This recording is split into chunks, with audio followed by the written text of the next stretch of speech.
ખબરોમાં બન્યા રહેવા માટે બેલ આઇકોન દબાવો અને એબીપી અસ્મિતાને સબસ્ક્રાઇબ કરો. નવા વર્ષ નિમિત્તે સાળંગપુર હનુમાનજી મંદિરમાં મોટી સંખ્યામાં ભક્તો દર્શન માટે ઉમટ્યા. ભક્તોએ પોતાના પરિજનો સાથે દાદાના દર્શન કરી સુખ સમૃદ્ધિ અને કોરોનાની મહામારીમાંથી દુનિયાને મુક્તિ મળે તેવી પ્રાર્થના કરી. શાસ્ત્રી હરિપ્રકાશ સ્વામીએ લોકોને નવા વર્ષની શુભેચ્છા પાઠવી. દિવાળી બાદ નવા વર્ષની શરૂઆત સાથે લોકો માતા પિતાના આશીર્વાદ સાથે ધર્મસ્થાનો પર પહોંચે છે, જ્યાં દેવી દેવતાઓ અને ભગવાનના દર્શન કરી અને નવા વર્ષની શરૂઆત કરે છે. ત્યારે દ્રશ્ય છે બોટાદ જિલ્લાના બરવાળા તાલુકાના સુપ્રસિદ્ધ અને વિશ્વવિખ્યાત એવા સાળંગપુર હનુમાનજી દાદાના.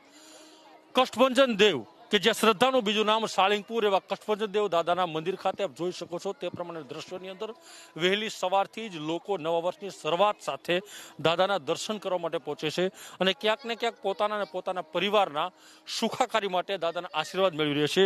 ત્યારે સાળંગપુર ખાતે અત્યારે દર્શન કરવા આવેલા એવા દર્શનાર્થી આપણી સાથે છે. આપણે સીધી તેમની સાથે જ વાત કરશું. નવા વર્ષની શરૂઆત સાથે દાદાના દરબારમાં શું કહેશો?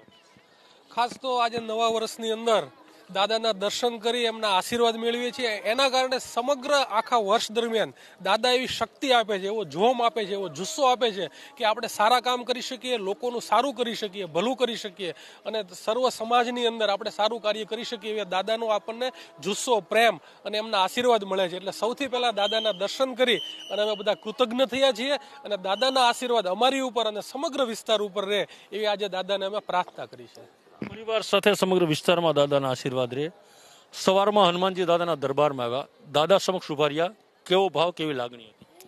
શ્રી કષ્ટભંજન હનુમાનજી દાદા સાળંગપુર નિવાસી શ્રી કષ્ટભંજન દેવનો મહિમા અપરંપાર છે. એમના દર્શન કરી અને આજના નવા વર્ષની શરૂઆત કરતા ધન્યતા અનુભવીએ છીએ અને દાદાના ચરણોમાં એવી પ્રાર્થના કરીએ છીએ કે આ વર્ષ દરમિયાન જ્યાં કોરોના મહામારી જેવી ભયંકર મહામારીમાંથી સમગ્ર સમાજ, સમગ્ર વિશ્વને મુક્ત કરે એવી શ્રી કષ્ટભંજન હનુમાનજી મહારાજના ચરણોમાં પ્રાર્થના સાથે